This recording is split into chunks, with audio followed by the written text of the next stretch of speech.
2024. Mark the words. No way. In a whole different realm of business. Oprah coming next. Once I establish this as a place of truth. Yeah. Oh yeah. Watch. God's people ain't that few. Prince. So it looks like Katt Williams might have bitten off a little bit more than he can chew, because he now has Oprah on his tail, allegedly threatening to unalive him. In case y'all missed the tea, Katt has been on a roll these past couple of days because he has been spilling some insanely shady and kinda illegal things about Oprah, and it looks like he is about to land her in some serious trouble. Well, word on the streets is that Oprah is not about to let Katt take her down with his stories, and she allegedly sent him a very strong warning to stop speaking on her or else. Well, Katt, being Katt, didn't stop speaking on her, and things have finally gotten to a point where he has been allegedly getting some anonymous death threats that he believes to have allegedly come from Oprah. Y'all, there is so much going on here because the streets are kinda saying that Oprah allegedly put out a hit on him to silence him permanently. This situation is a hot mess. Y'all better come on in the room because there is some crazy tea here on Bro. Some of us are against the Illuminati, and we are against the Illuminati at our own detriment. When people are against the Illuminati, then they get punched in the face all the time. The press hates them, and nobody likes him. Yeah, y'all, it looks like his beef and drama between Katt Williams and Oprah might be more serious than we thought, because word on the streets is that Oprah is sick and tired of hearing her name associated with Katt, because he has been putting in the work overtime to expose her, and Oprah is sick and tired of having her name in these trending lists because of Katt. It's not hard to see why she would feel this way though, because listen, Katt has been spilling an insane amount of tea on her. I mean, he's had half of y'all in these comments under these videos championing him all the way through. Well, Oprah's always been seen as a big advocate for Black excellence in Hollywood, right? I mean, she's all about giving back to the community, runs a girls' school in South Africa, and is pretty much considered a top-tier philanthropist in Hollywood. Plus, let's not forget that she's a self-made billionaire who built herself up from scratch, allegedly. But here's the plot twist. Turns out that what you see ain't always what you get, and lately, more and more insiders are spilling tea on what Oprah's really like behind the scenes, and trust me, it's not the pretty picture that we thought. The stuff we're hearing about her is seriously mind-boggling, and the more you dig, the crazier it gets. This was when Katt decided to step into the chat and serve us some piping hot tea on how Oprah has managed to fly under the radar for years and keep her reputation squeaky clean. All the while, she's allegedly been knee-deep in some scandalous stuff that would normally end careers, but not only has she stayed on top, she's buried all those scandals so deep that most folks haven't even heard about them. But there have been some whispers here and there, but most people haven't even heard the real deal until Katt decided that it was time to spill the tea, revealing what she's really like when the cameras aren't rolling.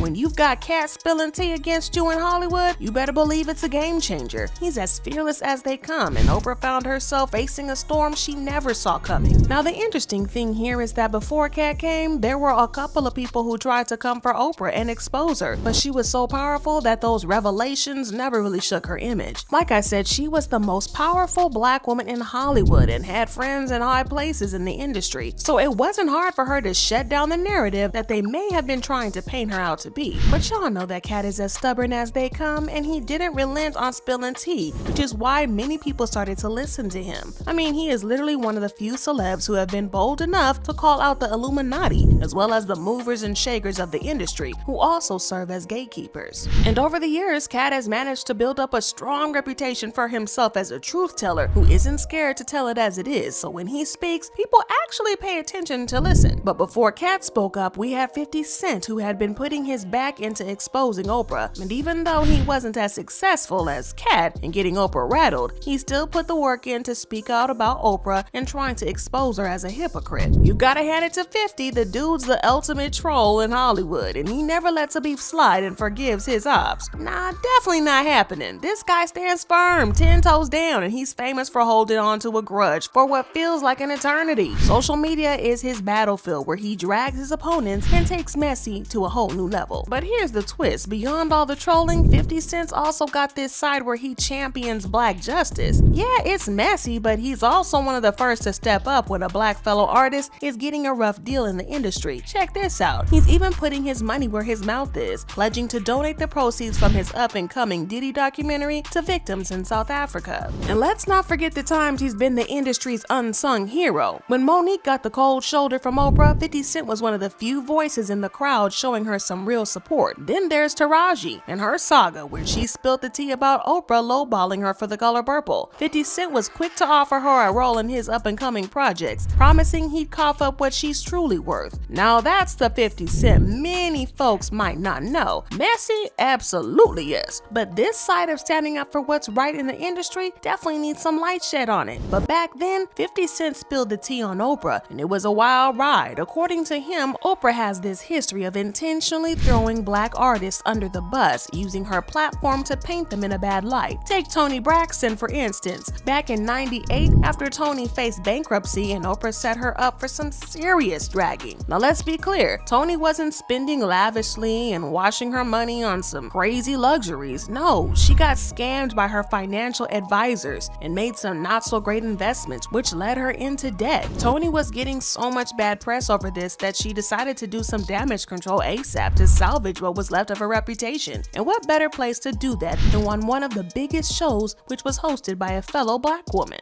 So when Toni hit up Oprah's show to spill the tea, the plan was to clear her name. But Oprah took it left, talking about Toni's lack of street smarts and money wisdom, and had Toni looking dumb and careless with money. You take responsibility for the situation that you're in right now? 100%. 100%? 100%. How did that happen?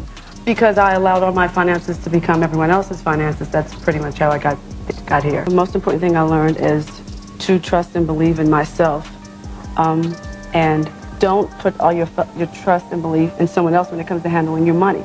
Oh, please, that is the first rule.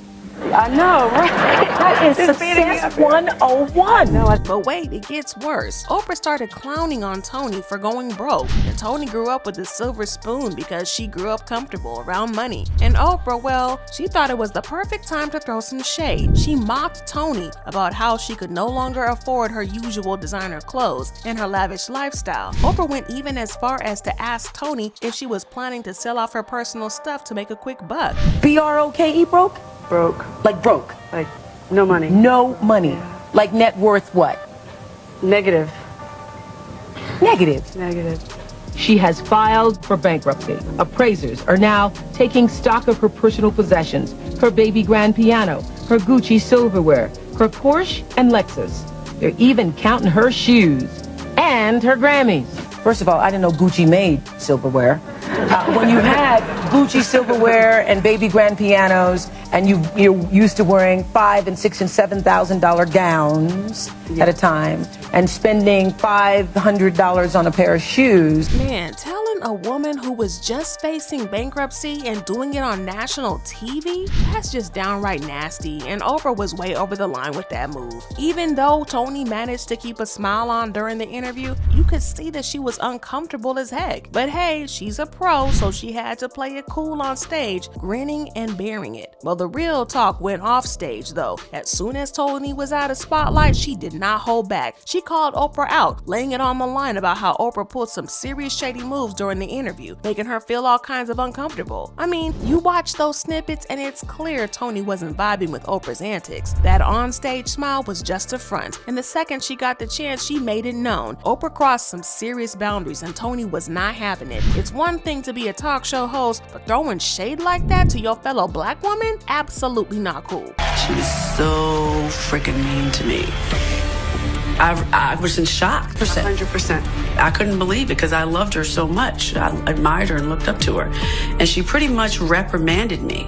And immediately, she made me feel this big. This big.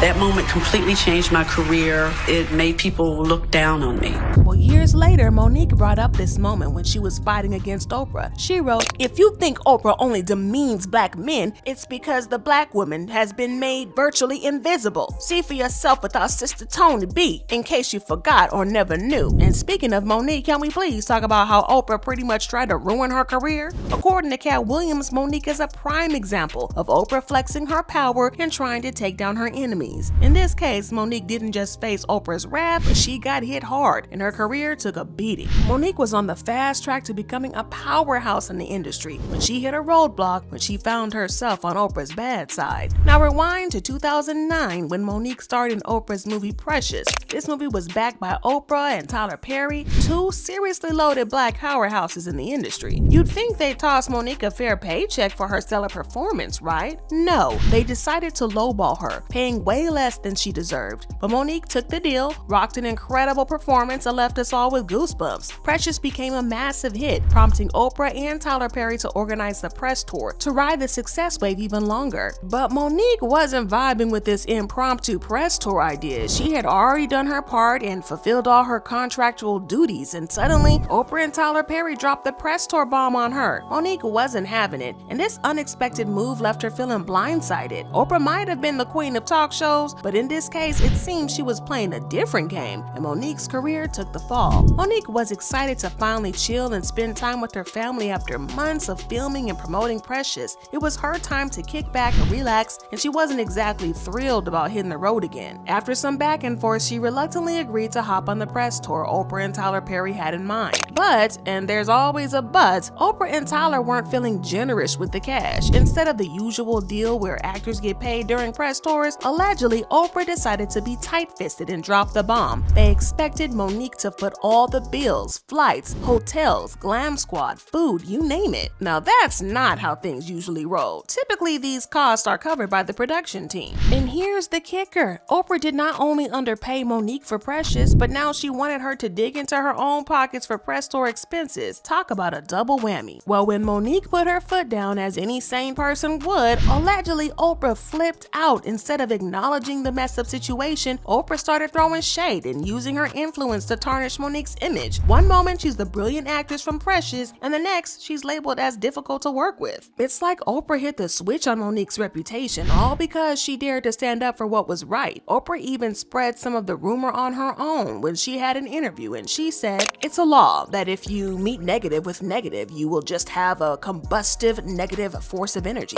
You can't meet negative energy where it is. You have to rise above it. You have to transcend it. I would never stoop to try to meet somebody where they are negatively. Don't care who they are." Well, allegedly, Oprah went all in, making Monique vanish from the scene, pulling strings to blackball her and essentially throw a wrench in Monique's career. It was a heavy blow, a sabotage masterclass orchestrated allegedly by Oprah that set Monique way back. So when Monique posted about Oprah making black women invisible, it wasn't just a casual observation. It came from a place of hurt and experience. If anyone knows Oprah's true colors, it's Monique. In those dark days when Monique was being blackballed, guess who had her back? None other than 50 Cent, standing firm and 10 toes down, showing her some real support. He wasn't afraid to go toe-to-toe with Oprah and was one of the few who dared to speak up for Monique. In his public show of support, 50 Cent went all out saying, "All in favor of Monique being back on top. Say make it happen, 50. Stop effing around. I went to see Monique's stand-up show during Super Bowl weekend. It was so good. She had me in a trance. You gotta go check her out." Now 50 Cent's got his own beef with Oprah. He spilled the tea in his book Hustle Harder, Hustle Smarter, where he revealed that Oprah tried to put the blackball move on him back in the day. It all started when Oprah criticized his lyrics on her talk show. According to 50 Cent, he deliberately became Oprah's enemy because he wanted to prove to his grandmother and probably the world that he had reached greatness. However, he never appeared on her show because Oprah publicly slammed him, calling his lyrics misogynist and accusing him of glorifying gun violence. He also revealed that Oprah was completely against everything that was in his music, saying,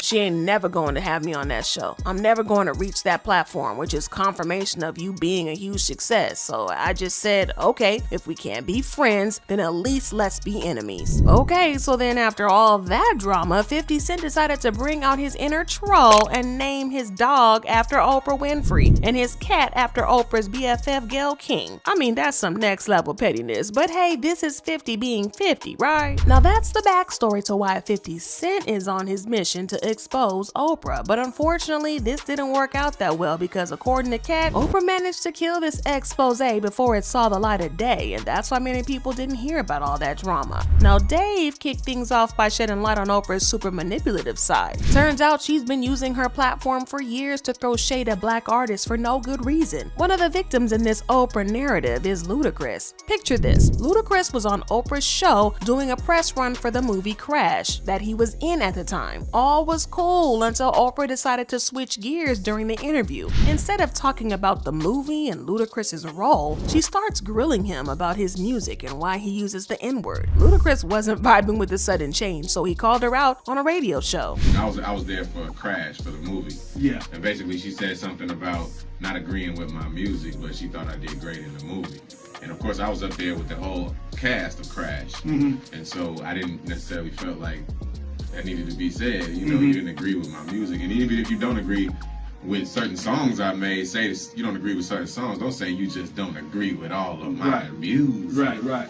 But here's the kicker. When Oprah aired the Ludacris interview on her show, she went on a full-on editor mode, and she cut and edited parts of Ludacris's responses to make him look bad. She was able to say what she said, and then I had my rebuttal, and when I saw the final show, her comments were in there. It was in there, but yours wasn't in there. And mine weren't in there, so it just looked like I kind of took it. Wow. Like it was just quiet. And did. But it gets worse because according to Katt, one of the shadiest things that Oprah did was to mess with Michael Jackson's legacy. Flashback to '93 when Michael Jackson granted Oprah a rare interview at his Neverland Ranch. That was a huge deal because, you know, Michael Jackson was a king of privacy. This exclusive sit-down not only boosted Oprah's global popularity, but also led her to claim a friendship with the king of pop until his passing. But as soon as MJ left us, Oprah did a total 180. She did this switcheroo, cashing in on the Leaving Neverland documentary controversy to throw shade at MJ. She went all in, dedicated a whole segment to interview MJ's former accusers, Wade Robson and James Safechuck. Now here's the twist. Both Wade and James had recanted their testimony, swearing under oath that MJ didn't do what they accused him of. So why did Oprah give these guys a platform again? It's like she was trying to stir the pot, casting doubt on MJ's innocence by bringing up the case all over again. She claimed it was about raising awareness regarding the rampant issues of SA in the industry, but Katt was quick to call BS on that. Oprah, the queen of shining light on SA issues in the industry, has some skeletons in her own closet. We're talking about ties to heavyweights like Harvey Weinstein and Jeffrey Epstein.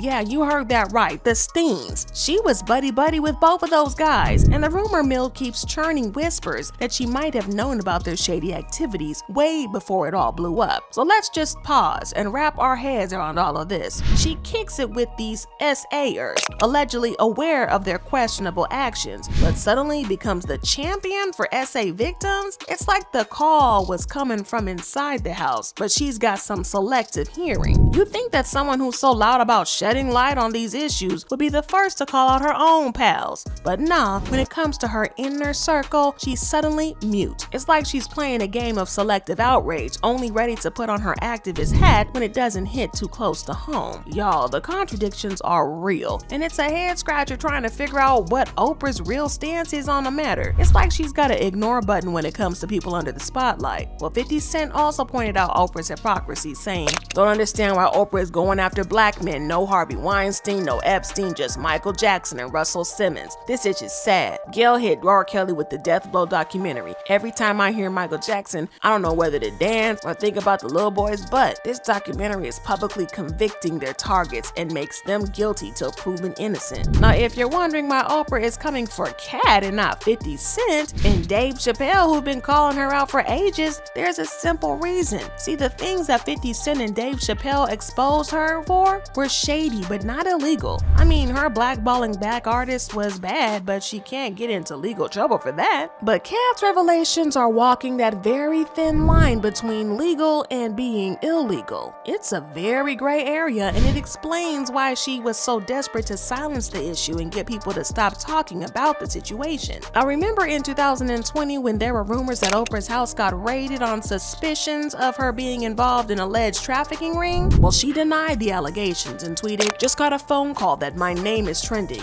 and being trolled for some awful fake thing. It's not true. Haven't been raided or arrested. Just sanitizing and self-distancing with the rest of the world. Stay safe, everybody." But while Katt didn't exactly come out to say that she was capping, he hinted strongly at it, pointing out how she had been linked to so many SA cases throughout her career. Remember how he said that she was friends with some shady men in the industry? He then pointed out her creepy friendship with Harvey Weinstein before he got exposed for being a creep. Not only that, but Katt also pointed out how British actress Katie Noble exposed Oprah and Naomi Campbell for helping Harvey Weinstein trick her and SA her. We're gonna be in touch.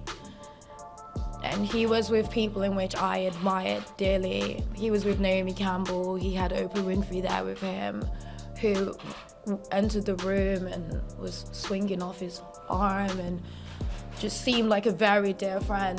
According to Katt, Oprah's got this curious stance on SA. It's all good if it's her buddies involved, and oh boy, she's got some interesting pals with the track record. Remember that weird situation she had with the Brazilian dude who went by John of God? Well, Oprah wasn't just talking the talk. She flew all the way to Brazil to meet this supposed spiritual healer, and she went on and on about how he was the real deal and blah blah blah. She was hyped about it, and she even featured him on her show. But fast forward and things took a very dark turn. John of God gets exposed for some downright horrific activities: child and human trafficking, chaining women up, forcing pregnancies, selling babies for profit or their organs. I mean, it's a twisted horror show. Oprah being linked with this guy should have been front and center addressing this mess, right? No, she pulled a vanishing act. No apologies, no explanations. She just deleted the videos of him on the internet, and she decided to act like it never even happened and that we hallucinated the whole thing. It was seriously crazy that Oprah would have caught fire over that, but for some reason, the citation didn't blow up. And if you're wondering why the US media didn't blow it up, Katt spilled that tea too. Let Katt tell her Oprah's got some powerful friends pulling strings to keep things like that on a hush-hush. Now remember how I said that she was such a great philanthropist and how she opened a school for girls in South Africa? Well, it didn't take long for the school to be dragged into some concerning controversy. One of the school male workers was arrested on SA charges for being inappropriate with the female students, which is absolutely sad. Singer still also hinted that Oprah was lying about not knowing of Harvey Weinstein's crimes. He made a post on Instagram saying, "Oh, I forgot, that's right. You'd heard the rumors, but you had no idea he was actually seriously to young starry-eyed actresses who in turn had no idea what they were getting into. My bad. #sanctimonious Hollywood." According to Katt, Oprah tried to unalive Still after this, and she was sneaky about it. Still faced battery charges only 5 days after calling Oprah out. The charges were dropped after a few days, but the interesting thing here is that an inside source revealed that Still's accuser reported the singer to police in Los Angeles after she noticed that he had accused Oprah Winfrey of knowing about Harvey Weinstein's sexual offenses in a damning Instagram post. Now, Katt had a whole lot to say about Oprah's shady activities, and he finally started to get the people talking about these shady activities that had gone unreported and unnoticed for years. Unfortunately for him, it looks like Oprah is super desperate to keep her secrets secret because she is furious at Katt. But it's even worse than that because according to an inside source, Katt has been receiving some threats to his life since he started speaking on Oprah's alleged activities. While Katt is no stranger to controversies or getting dragged for his revelations, an insider revealed that this is a totally different situation and he is genuinely scared for his life because he believes that Oprah might have allegedly put a hit out on him. But you know the fans are all in support of Katt and they've been leaving comments saying, "We already see her for who she is, so she can't go back now. Katt Williams is protected, believe that." I love Katt and I applaud him for having enough courage to tell his truth. truth. People don't want to believe the evil that exists, but just like it's good people in this world, it's evil people out here also. And Oprah needs to understand that she's already been exposed. So if she tries anything with Katt, she will just expose herself even more. Y'all, fans are not here for Oprah. And it looks like Katt is untouchable to her because he's got the backing of the streets. But anywho, y'all drop your thoughts and comments below and then check out this next video.